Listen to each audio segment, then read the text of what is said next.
Bien, respecto al lanzamiento de los exploits, nosotros ya podemos tener claro qué vulnerabilidades tiene el sistema y a través de esas vulnerabilidades ser capaces de identificar los exploits. La cuestión es que cuando queremos lanzar un exploit podemos hacerlo principalmente de dos formas. La primera de ellas es utilizando frameworks de explotación, como por ejemplo puede ser Metasploit. Existen otros frameworks que digamos no son tan conocidos, pueden ser de pago, aunque hay algunos open source, pero digamos el framework por excelencia sería Metasploit, ya que tiene una gran cantidad de exploits ya recopilados todos en el mismo sitio que podemos lanzar de forma muy simple, ¿vale? Y sin necesidad de tener que estar buscando los exploits. Entonces, esta sería la primera forma y la segunda sería de forma manual, es decir, descargarnos el exploit de internet, por ejemplo, y ejecutarlo en la máquina para que surja efecto.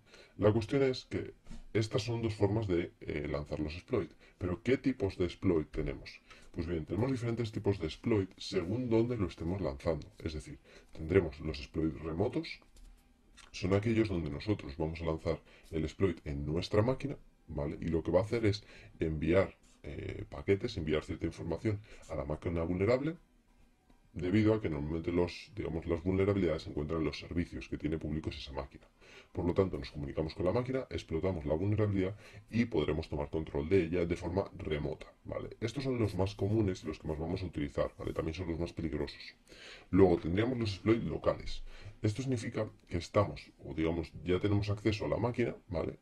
Y hemos identificado que tiene alguna vulnerabilidad, por ejemplo, en software que tenga instalado, y vamos a lanzar el exploit en la propia máquina. Esto es muy común sobre todo cuando queremos elevar privilegios. Es decir, es común utilizar un exploit remoto para tomar control de la máquina y acceder a ella de forma remota. Y una vez estamos dentro, cuando queremos elevar privilegios, ¿vale? Lanzar otro exploit local, ¿vale? Ya que lo lanzaremos dentro de la propia máquina. No habrá ningún tipo de comunicación, sino que ya una vez estamos dentro de la máquina, lanzamos el exploit sobre ella misma. Y luego por último tendríamos los exploits que se denominan del lado del cliente. Aunque esto realmente donde más afecta es el entorno web y veremos sobre todo en el módulo web. Cuando hablamos de vulnerabilidades o exploit en el lado del cliente, básicamente lo que nos referimos es a vulnerabilidades que se encuentran en un servidor, pero no van a afectar directamente al servidor, sino que van a afectar a los clientes que se conectan a este servidor, ¿vale? No voy a profundizar mucho porque realmente esto está principalmente ligado al entorno web, ¿vale? Y por lo tanto lo veremos más adelante. Bien, ya hemos visto cómo podemos lanzar el exploit, que sería de forma automática mediante frameworks de explotación o de forma manual descargándonos directamente un exploit, como veremos posteriormente, al igual que el framework, ¿vale? Y después hemos visto también qué tipos de exploit tenemos, que son los remotos, locales y del lado del cliente. Ahora vamos a ver qué tipo de conexiones. Es decir, nosotros ya sabemos que un sistema es vulnerable, sabemos cuál es la vulnerabilidad, sabríamos lanzarlo y además sabríamos si lo que tenemos que lanzar es remoto o es local. La cuestión es que una vez, digamos, le mandemos el payload o la carga útil, ¿vale? Que es lo que una vez explote la vulnerabilidad se va a ejecutar en el sistema, ¿vale? Una vez le mandemos el payload necesitaremos establecer conexión con ese equipo. Es decir, imaginaos que nosotros queremos tomar control del sistema. Pues para ello lo que haremos, imaginaos que es un sistema remoto, tendremos que lanzarle un exploit remoto, ¿vale? Y dentro del exploit tendremos que meter un payload que le diga al sistema qué es lo que tiene que hacer, ¿vale? La cuestión es, si queremos establecer conexión con este sistema, podemos hacerlo de dos formas. Una es una conexión directa, o lo que sería una conexión bind, ¿vale? Donde nosotros nos conectaremos al sistema. ¿Esto qué significa? Que nosotros le lanzamos el exploit y en el payload le diremos que nos abra un puerto en su máquina al cual nos conectaremos directamente y tomaremos control de la máquina. ¿Vale? Esto es una conexión directa porque de forma directa nos estamos conectando nosotros a él. El otro caso, y realmente es uno de los que más se utiliza, sería la conexión inversa, ¿vale? O reverse normalmente. ¿Esto qué es lo que significa? Pues básicamente, el mismo caso, ¿vale? Imaginaos que tenemos un sistema que es vulnerable, le lanzamos un exploit remoto y dentro del payload le indicaremos que el sistema se conecte a nosotros, ¿vale? De esa forma, en cuanto él se conecta a nosotros, podremos tomar control de él a través de ese canal que el mismo equipo vulnerable ha creado. Bien, esto es un poco complejo y ahora en el siguiente vídeo vamos a ver de forma práctica cómo podemos hacerlo. La cuestión es comprender muy bien cuáles son las ventajas y los inconvenientes de cada uno de ellos. Las ventajas que tenemos en una conexión directa es que nosotros directamente nos conectamos al sistema, ¿vale?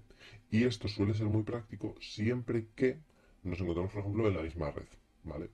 Pero realmente, cuando hablamos de una conexión directa, tiene muchas más desventajas que ventajas. Porque, por ejemplo, si el sistema que estamos vulnerando tuviera un antivirus, ¿vale? Normalmente el antivirus no filtra, digamos, el tráfico de salida, pero sí que filtra el de entrada. Por lo tanto, si nosotros abriéramos un puerto local en la máquina y nos tuviéramos que conectar a él, si existiera algún firewall, seguramente cortaría ese tráfico y no nos dejaría conectarnos al sistema. En cambio, en una conexión reversa, esto no pasa, porque estaríamos diciéndole al sistema que se conecta a nosotros. Entonces, esto, por ejemplo, en los firewall es muy común que se deje pasar, ya que, digamos, normalmente un usuario suele, por ejemplo, navegar por Internet por el puerto 80 o el 443. Entonces, este tráfico la mayoría de veces suele estar permitido, ¿vale? Entonces, es muy común que cuando establezcamos una conexión inversa, tenga más probabilidades de saltarse las posibles medidas de seguridad que haya implementadas, como por ejemplo algún tipo de firewall o de filtrado, ¿vale? Por otro lado, la conexión inversa nos va a permitir, por ejemplo, tomar control de equipos que se encuentren dentro de una red NAT.